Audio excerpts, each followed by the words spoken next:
अजय आलोक प्रवक्ता भारतीय जनता पार्टी के हमारे साथ जुड़ गए हैं। कांग्रेस पार्टी से अखिलेश प्रताप सिंह हमारे साथ जुड़े हुए हैं। डॉक्टर शालिनी अली संयोजक मुस्लिम राष्ट्रीय मंच की हमारे साथ है और टीएमसी के नेता सोफिया खान भी हमारे साथ है। डॉक्टर अजय आलोक, साफ साफ चेतावनी आज मुस्लिम पर्सनल लॉ बोर्ड ने दे दी है कि जो उन्होंने 1985 में किया था, एक बार फिर से उस प्लान को अब कायम किया जाएगा 2025 में। शाह बानो प्लान।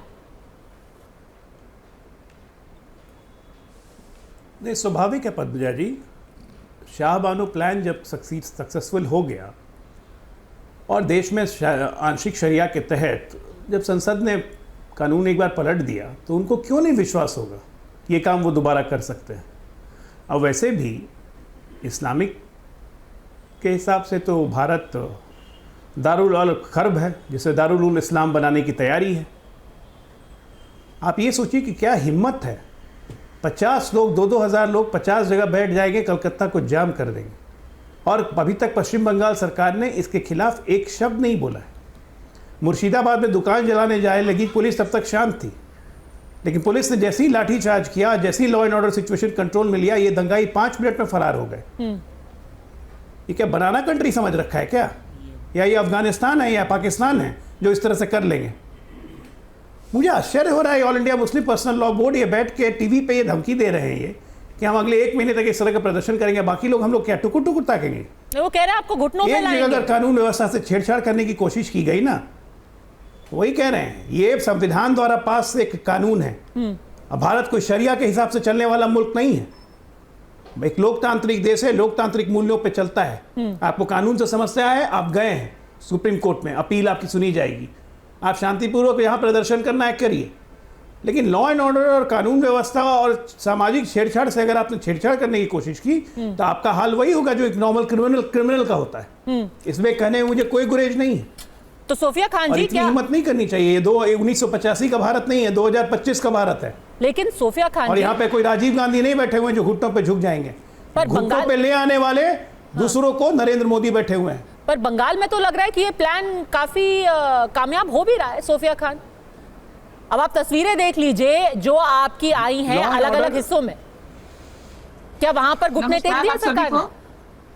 सबसे पहले ये बताइए कि इस देश में कब से पीसफुल प्रोटेस्ट करना एक अपराध सा हो गया है? बताइए, प्रदर्शन करना क्या ये देशवासियों का हक नहीं है? वो कोई भी धर्म से पीसफुल प्रोटेस्ट। सोफिया जी मतलब अब तो आप टीवी पे बैठे तो पीसफुल मत बोलिए। बंगाल में मतलब तस्वीरें यहाँ सबके सामने होंगे ना, जहाँ पे बहुत से लोग हैं। और ये हालात हो गए हैं कि कलकत्ता के अंदर एक बस जा रही है, एक भगवा ध्वज है, उसके ऊपर जबरदस्ती उसको उतार लिया जाता है। कल सैकड़ों लोग सड़क पे थे, लेकिन एक भी ऐसी घटना आप मुझे बता दीजिए कि कल कहीं भी कलकत्ते में शहर की बात। चलिए, अब आपने पूछा ही है तो फिर नादिया की आपको तस्वीर दिखाते हैं। नहीं, एक सेकंड, नादिया की आपको तस्वीर दिखाते हैं। नादिया में आप विश्वास नहीं करेंगी कि आपके पुलिस वाले उनको दौड़ा करके पीटा गया है मैम, और ये सब सीसीटीवी में दर्ज हुआ है। वो पेट्रोल पंप के अंदर भाग करके गए हैं, उनको घसीट कर, ये देखिए घटना नहीं हुई है, सब सीसीटीवी में दर्ज है। पुराने वीडियोस को अगर नेशनल टीवी चलाएगी तो उसमें हम कुछ मैम परसों का ये वीडियो, चलिए परसों हिंसा वीडियोस को चलाएंगी तो पुराने नहीं चला रहे हैं हम बिल्कुल जिम्मेदारी से बता रहे हैं डेट और टाइम। परसों के दिन नादिया के अंदर पेट्रोल पंप के अंदर पुलिस वाले छिपे हुए थे, उनको बाहर घसीट करके पीटा गया। कल पूरे दिन कलकत्ता जाम रही क्योंकि जो प्रदर्शनकारी सड़क पर थे उनको काबू करने की इजाजत ही नहीं थी पुलिस को। मुझे बोल लेने दीजिए, तब मेरी बातों को तो पहले सुनने दीजिए ना, मैं क्या कहना चाह रही हूँ। मैं बिल्कुल किसी भी वायलेंस को प्रोटेस्ट नहीं करती, किसी भी उसको कंडेम नहीं करती, ना ही मेरी पार्टी करती है। देखिए, इतने संख्या में अगर मुसलमान वहां पर आए हैं तो उसको हम खदेड़ नहीं सकते, क्योंकि कोई भी इस देश में कोई भी इंसान अपनी बातों को रखवा सकता है। अगर कमाल कर रही है, मतलब आपके पुलिस वाले कैमरे पे पिट रहे हैं और आप कह रहे हैं कि हम कुछ नहीं कर सकते। यही तो है शाह बानो प्लान। कह दीजिए ना, सरकार को आप पूरी तरीके से मजबूर कर दीजिए कि सरकार के जो नुमाइंदे हैं टीवी पर बैठ के कहेंगे हम कुछ कर ही नहीं सकते, हम क्या करेंगे? कानून को लेकर हमारे किसान भाई जो बैठे थे, प्रोटेस्ट किया, 700 लोगों की जान भी गई, क्या वो भी गलत था? उनको भी तो खालिस्तानी बोलते थे ना आप सब लोग। मैम अभी आप ये बताइए ना कि क्या पश्चिम बंगाल में अभी शाह बानो प्लान चल रहा है, कानून पास हो जाता है तो उसकी अनुमति हमें हमारा संविधान देता है कि हम पीसफुल प्रोटेस्ट कर सकते हैं। ये अलग बात है कि क्या अप्रिय आपका घटना अगर आती है, संविधान तो लाखों ये की संख्या आपको में अगर इजाजत कोई देता मजबूर होता है तो उसके कि किसी अप्रिय को घटना सड़क पर पीटे? होने की क्या आपको बहुत ये सारी इजाजत चांसेस दिया होते जाता हैं। है? कल संतरागाछी दूसरी का बात है- वीडियो दिखाइए, संतरागाछी का दूसरी वीडियो बात है दिखाइए, ये क्योंकि जो पीसफुल वक्त का प्रोटेस्ट कानून बार है। बार ये कहा जा रहा है।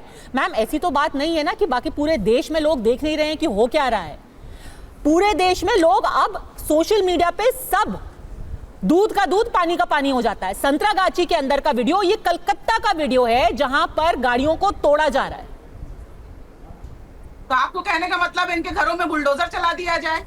यूपी शासन जिस तरीके से यूपी में योगी जी बुलडोजर चला देते हैं, तो बोली तो हम लोग बुलडोजर चला दे सारे आप लोगों के बताइए घरों मैम, पर। सरकार तो आपकी है। आप कहिए ना, peaceful अगर कहीं protest पे ना करने दें, अराजकता हो, protest ना करने दें। जो दंगाई होंगे, जिन्होंने कुछ तोड़फोड़ किया होगा, जाहिर सी बात है उसके ऊपर पुलिस और प्रशासन काम कर रही होगी, वो कोर्ट काम करेगी। इसमें तो हम आप डिबेट करके कुछ नहीं करेंगे ना। वो टीएमसी के लोग नहीं थे, वो आम जनता थे। आम जनता के घरों पे हम बुलडोजर नहीं चला सकते, माफ कीजिएगा, ये हम नहीं कर सकते। ये बंगाल में नहीं लागू होगा, हम बुलडोजर नहीं चला सकते। ठीक है, दूसरी बात है, आम जनता अगर सैकड़ों तादाद में रोड पर आती है, तो जाहिर सी बात है कि कुछ ना कुछ तो उनको तकलीफ हुई है ना।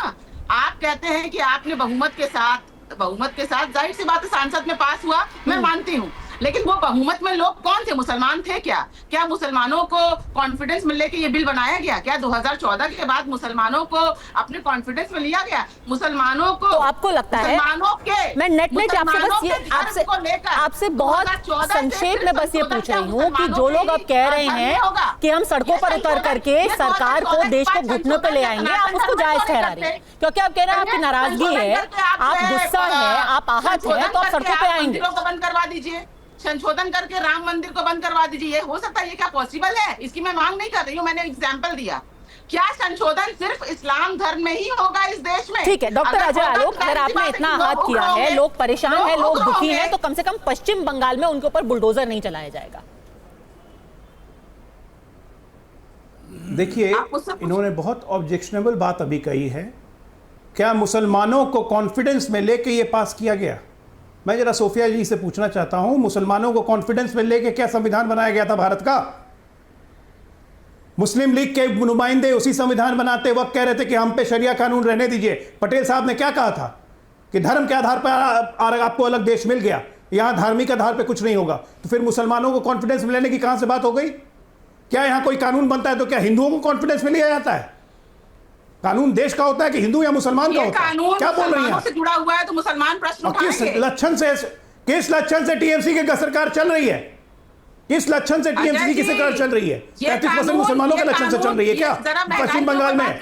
गलत बात मत बोलिए, गलत बात मत बोलिए। इस देश में कानून देश के हिसाब से बनता है, हिंदू या मुसलमान के हिसाब से नहीं बनता है। और इस देश का संविधान भी देश के हिसाब से बना है, हिंदू या मुसलमान के हिसाब से नहीं बना है। मुसलमानों की चले तो शरिया लगा दें देश आप में। लोग मत कीजिए अजय जी, तो कुछ भी बोलना है। राम मंदिर को संशोधन करके बंद करवाएंगे आप? नहीं, राम मंदिर को संशोधन करके बंद करवाएंगे। उसका कहती है मैं ऐसा नहीं बोल रही हूँ।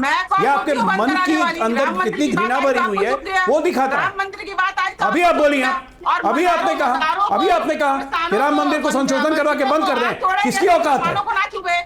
ये कहाँ का इंसाफ है भाई? किसने कहा कि कब्रिस्तान और मंदिरों मस्जिदों को हम छेड़ रहे हैं? किसने कहा कि कब्रिस्तानों और मस्जिदों को छेड़ा जा रहा है? आप ये झूठ फैला रही हैं, ये झूठ आप फैला रही हैं, ये झूठ आप फैला रही हैं। और आम मुसलमान आपकी बातों में नहीं आएगा। गरीब मुसलमानों से दिक्कत है आपको? हमें दो गरीब मुसलमानों से दिक्कत है ना? गरीब मुसलमानों से दिक्कत है। गरीब मुसलमानों के लिए स्कूल कॉलेज बने तो आपको दिक्कत है? 2029 तक जब आपका सफाया होगा, गरीब मुसलमानों के लिए स्कूल कॉलेज बने तो उसमें आपको दिक्कत हो जाती है।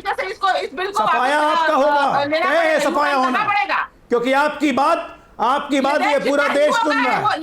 न सिर्फ मुसलमान बल्कि हिंदू, क्रिश्चियन, ईसाई सब सुन रहे हैं कि आप कितनी जहरीली हैं, आपकी पार्टी की सोच कितनी जहरीली है। कांग्रेस को भी आप लोग आगे निकलने के रेस में लगे हुए हैं कि हम कांग्रेस से भी ज्यादा जहरीले हैं, इसलिए हमारे साथ रहो। पश्चिम बंगाल में इसी बात की लड़ाई है ना कि मुसलमान मेरे साथ रहे क्योंकि हम ज्यादा जहरीले हैं कांग्रेस से।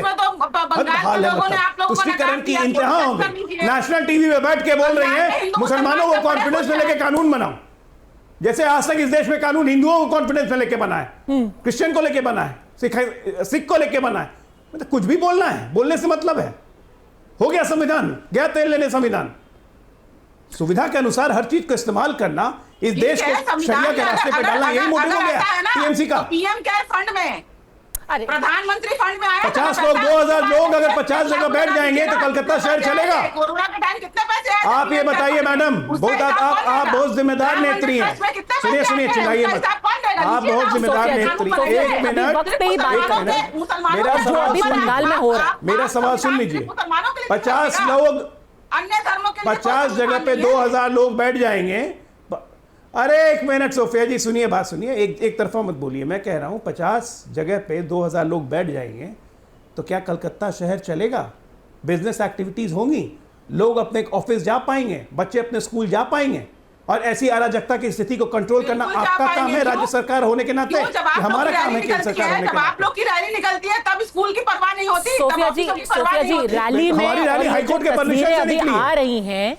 मैं आपको फिर से सिर्फ तस्वीरें दिखा रही हूँ क्योंकि सरकार आपकी है और जिम्मेदारी आपकी होगी। ये आम जनता है। अगर आम जनता रोड पर आएगी, अगर उनको कोई चीज बॉदर करेगा, उनको कोई चीज परेशान करेगी, हम उनके ऊपर बुलडोजर तो नहीं चला तो तोड़फोड़ करने देंगे? दौड़ाने वाली आम जनता होती है। तोड़फोड़ करने देंगे? पुलिस को दौड़ाने वाली आम जनता होती है। कार्रवाई की जाएगी। आग लगाने वाली पुलिस की गाड़ी को आम जनता हो गई। पुलिस को दौड़ाने वाली आम जनता होती है। कमाल है मैडम, आप तो कह रहे हैं कि भाई मेरे को गुस्सा आ जाए मैं आग लगा दूं गाड़ी में, तोड़ दूं 2 पुलिस की गाड़ियां, पुलिस वाले को घसीट के पीट दूं सड़क पर। और ये हावड़ा में हो रहा है, ये कलकत्ता में हो रहा है। आम जनता ने तोड़ा, आम जनता ने तोड़ा। अरे तो आम जनता को जेल में डालिए ना फिर। वो आम जनता नहीं, अराजक तत्व है। रामनवमी में मज़ारों के ऊपर भगवा झंडा फहराया जा रहा था, उसके बारे में कब बात करेंगे अजय जी? और जो भगवा झंडा हटाया गया कल जबरन, उसके बारे में आप क्या कहेंगी? क्या वो अराजकता है? नहीं है, वो धार्मिक आजादी है कि किसी एक बस के ऊपर भगवा झंडा लगाया हुआ है, उसको जबरन उतारा जाता है। उसकी बात नहीं हूँ, हम सारे टीएमसी के लोग निंदा कर रहे हैं। उसमें देखिए करोड़ों सैकड़ों लोगों में अगर कोई एक इंसान उस तरीके की ओछी हरकत कर देता है तो उसकी जिम्मेदारी पूरी मुसलमान कौम ने नहीं लिया है। कोई भी मुसलमान भगवा झंडा से नफरत नहीं करता। कोई कह भी नहीं रहा है कि उसकी जिम्मेदारी कोई एक कौम ले रहा है सोफिया जी, लेकिन उसकी जिम्मेदारी सरकार को लेनी चाहिए। और इसीलिए मैं बार बार कह रही हूं कि जब आप उनको डिफेंड करने लगती हैं तो लोगों में ये हिम्मत आती है कि वो कहते हैं कि हम इस देश को, इस देश की सरकार को घुटनों पर ला देंगे, क्योंकि हमें पता है कि कुछ लोग टीवी पर बैठ करके फिर भी हमारा डिफेंड करेंगे।